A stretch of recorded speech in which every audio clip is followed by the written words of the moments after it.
kids, welcome back to Explorer Academy, The Nebula Secret by Trudy Truitt and brought to you by National Geographic. Today we're going to be listening to Chapter 5. Emmett took a big bite of his Belgian waffle, smothered in bananas and whipped cream. Hey Cruz, what's wrong? Don't you like your breakfast? Cruz glanced down at the velvet blanket of blackberry syrup flowing over a jumble of fresh blackberries, raspberries, and blueberries, and down a stack of golden pancakes. Next to the pancakes, steam rose from a fluffy mound of white cheddar cheese scrambled eggs.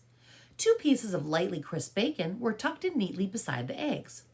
I like it fine, said Cruz, turning the gold-rimmed plate. I was trying to decide whether to eat it or donate it to the art museum. Emmett laughed, as did the other guys at their table, Zane, Allie Solomon, and Renshaw McKittrick. Zane was from San Francisco, Allie lived in Cairo, Egypt, and Renshaw came from a small town in Scotland called Eckle Freckle something or other.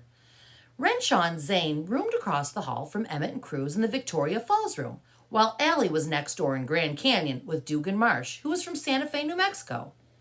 I know everything about the Grand Canyon, Dugan had informed them last night, when everyone gathered in the 5th floor lounge for popcorn.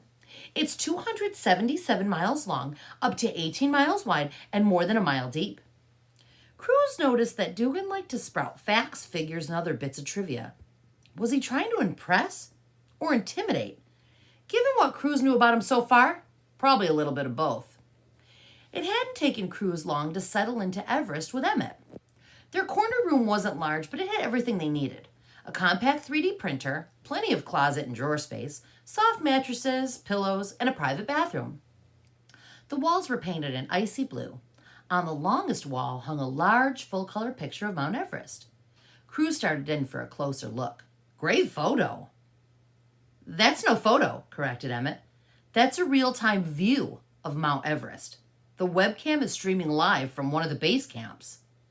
Cruz shook his head in amazement. This place was full of surprises. Renshaw was elbowing Cruz. The fair-skinned boy from Scotland had been in the lobby last night when Cruz checked in and heard the comments from Big Deal.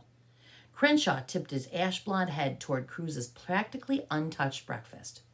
Nervous? A little, confessed Cruz. He tried to eat, but the few bites he could manage of his very berry pancakes were doing a very merry dance in his stomach. Watching Emmett shovel food into his mouth and Zane laugh at something Allie said, he wondered how they could all be so calm. They were all minutes away from starting training at the academy. Weren't they scared too? I know what you mean, said Crenshaw, yawning. I barely slept last night. I could use a wee kip right now. Huh? A nap. Don't you worry, Cruz. We'll help each other get through. My brother said that's how it's done. Everybody helps everybody else. The teachers encourage that. Thanks. That did make him feel better. So your brother went here? Still does. Jovan's a year ahead of us. He's the top explorer in his class. He won the North Star Award last year. Wow. He's great, said Renshaw, squinting the way you do when the sun stings your eyes. You better eat up. You don't want your stomach growling all through orientation, do ya? No, snickered Cruz. Taking a swig of milk, Cruz looked at his daily class schedule one more time. Not that he needed to, he had it memorized. Cruz had 6 classes: conservation, anthropology with Aunt Marisol, fitness and survival training, biology, world geography, and journalism. His calendar showed he had cave training. Their time in the simulator would be an extension of their classwork, with the professors taking turns assigning missions. He was also required to take an evening class twice a week on a subject that interested him, such as computer coding, art, or music. Cruz had looked at the list, but hadn't decided which class to sign up for. Maybe photography or pottery, he thought. Emmett was taking composite materials design, which sounded cool, but Cruz didn't want to intrude. Lonnie, who had 2 brothers and 2 sisters, had told him it was important to give your roommate breathing room. Come on, Cruz, we're going. Cruz was confused until he saw his Scottish friend scoot out of his chair. Renshaw meant they were going. Cruz was learning that just because the other explorers spoke English, it didn't necessarily make for easy communication. Tucking his tablet under his arm, Cruz cleared his place. Everything was recyclable, including their leftover food, which went into the compost bin. Turning left out of the dining room, they headed down the wide marble corridor toward the lobby. Cruz must have looked worried because Renshaw bumped his shoulder with his own and said, "My brother says orientation is easy." "Good to know," said Cruz. Bounding toward the library entrance, the boys were met by a wiry man with brick red hair and a neatly trimmed beard. "Everybody's so excitable today. Welcome, recruits." An easy smile revealed gleaming white teeth. His deep voice boomed with friendliness. "Rook," he said, holding out for his hand for Cruz to shake. "Everything you see around you is yours day or night. If there is anything my staff or I can do to assist you in your studies, please be sure to stop by the checkout desk. We're here to help you succeed." Tipping his head back, Cruz peered around the rotunda. He'd never seen so many books. 5 levels of shelves encased the round library. Curved metal staircases led from one level to the next. The ceiling was painted entirely like the night sky, but for a small circular window at the top that let in the morning light. "It is something, isn't it?" said Dr. Ruth, glancing up. "The stars are painted in the same formation they were the very night the society was founded in 1888. "Whoa." Cruz did a slow circle to take it all in. "What's that, Dr. Rook?" Emmett pointed to a rounded door that broke up the line of shelves on the fifth tier. "It's Mr. Rook," said the library, "and that is our special collections room.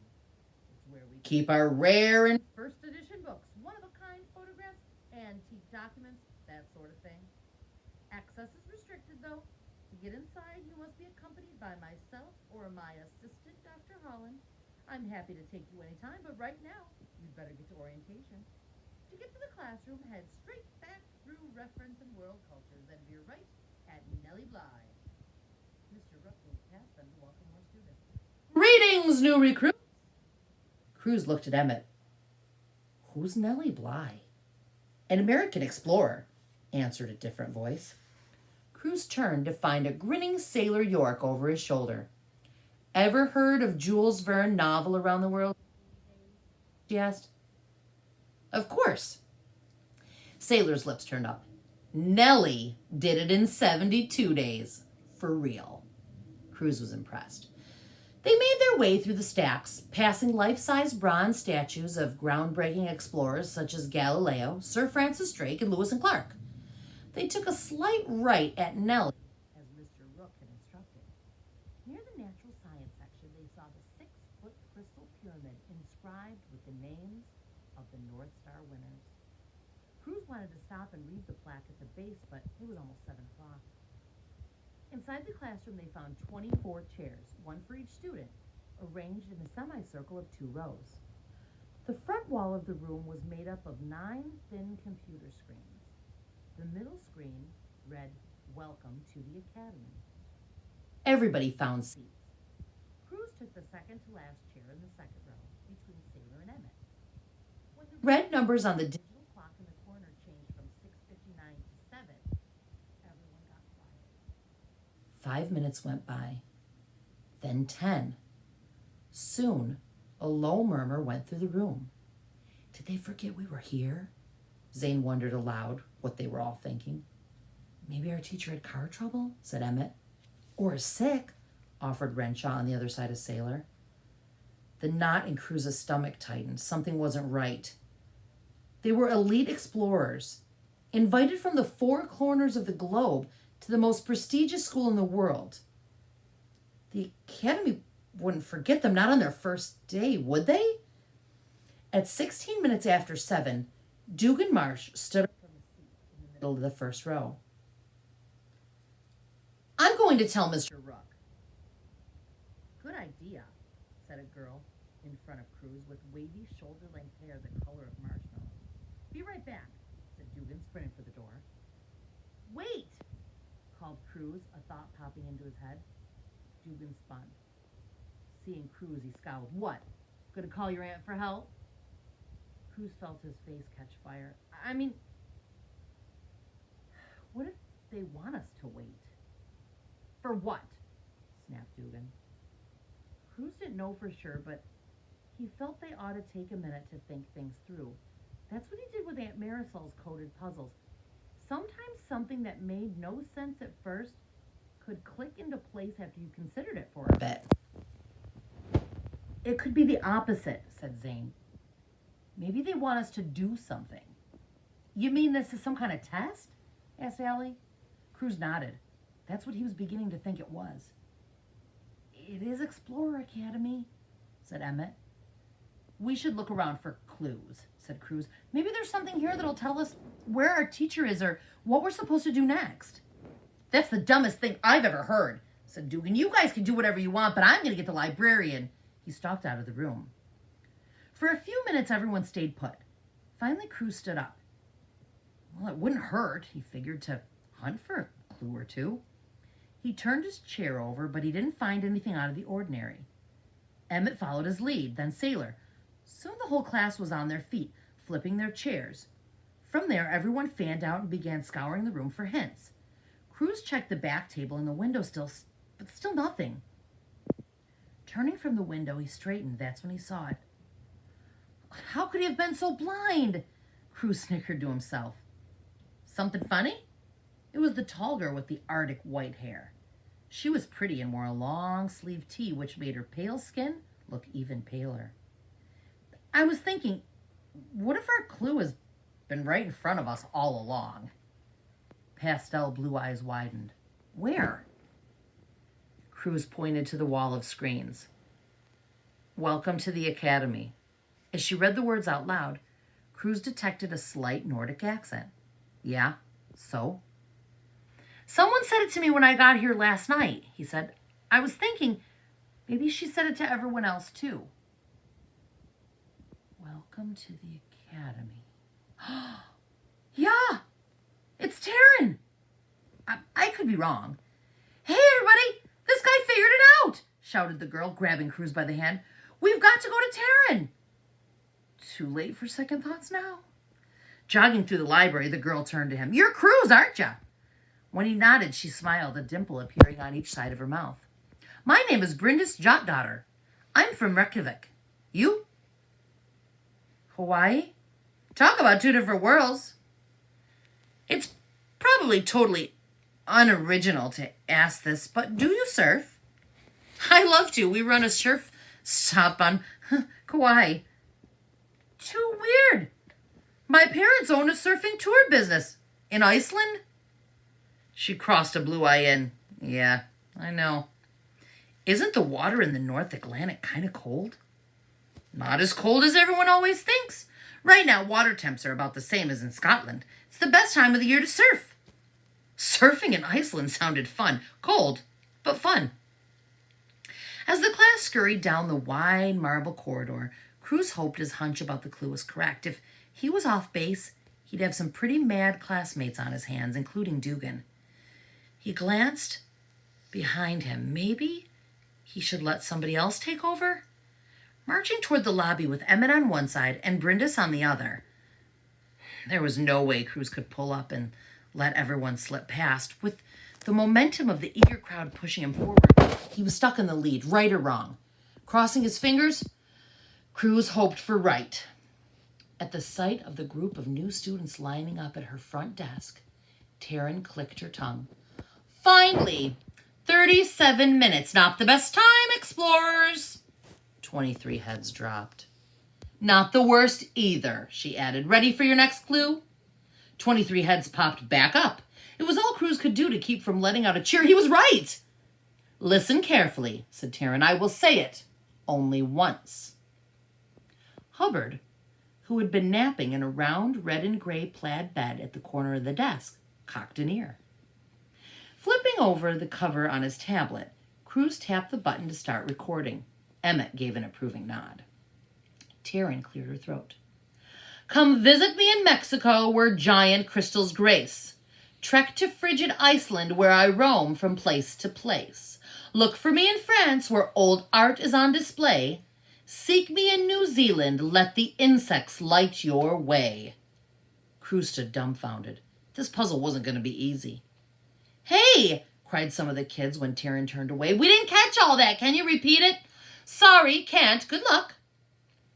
His eyeglasses aqua circles, Emmett motioned for Cruz, Sailor, and Brenda to gather around. Taryn mentioned Iceland and New Zealand. Who's a famous person in those countries that fit this description she gave? Someone who roams from place to place, Brenda bit her lip. There are legends about trolls and elves in Iceland, but I don't think it's the same in France or New Zealand. She trailed off. Sailor was shaking her head. Cruz had visited his great-uncle in Mexico City a few years ago, but hadn't seen anything to do with crystals. Looking around, it was obvious the rest of the class was struggling to solve the riddle too. Maybe if we heard it again, Cruz said to his friends, who agreed. Huddling even closer, they listened to his recording of Taryn. Sailor clamped her arm around Cruz's arm. Insects that light up. She couldn't be talking about... Could she? No. Well, maybe I'm on the wrong track. Say it, prompted Cruz, even if it sounds silly. Once my family went hiking at this place on the North Island called Watamo, said Sailor. We took a boat tour down the river into these caves, and inside this place was lit up by thousands of glowworms. Emmett and Cruz caught each other's eyes. They knew the answer to the riddle. The Cave of the Crystals is in Mexico, said Emmett, and the Lecoq's Cave in France has hundreds of Stone Age carvings of animals. Brenda had caught on too. The Skaftafell ice caves in Iceland are part of a glacier, so they're always moving. It's the cave, Sailor said with a gasp. That's where we're supposed to go. They spread the word among their classmates. Everyone bolted for the stairs at the opposite end of the lobby. What about Dugan? Asked Zane. What about him? Renshaw shot over his shoulder. He left us, remember? This ought to take some of the wind out of his sails.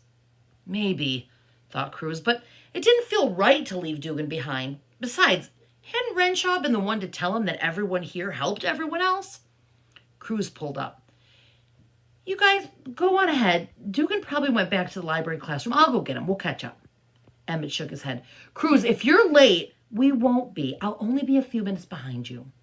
Cruz was already rushing across the lobby. As he skidded around the corner into the hallway, he saw an arm shoot out.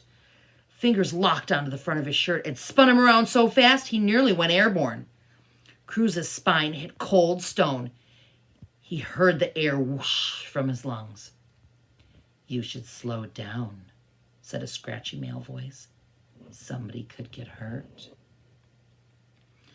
The air knocked out of him. Cruz could only let out a mouse squeak. Don't worry, Cruz.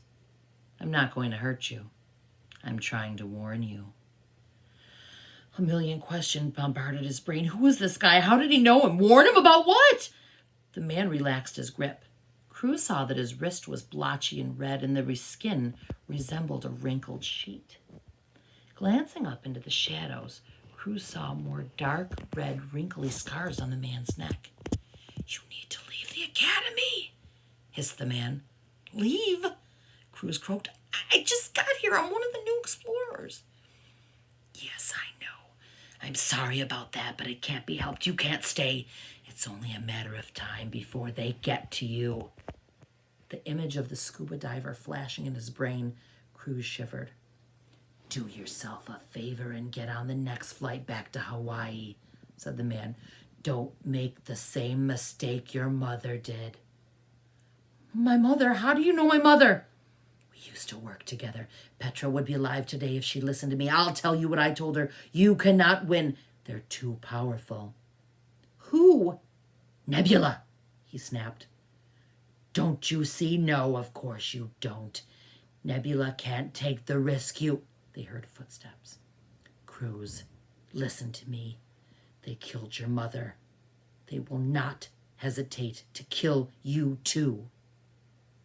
Thanks for listening, guys. Next time when we come back, we will be starting on Chapter 6.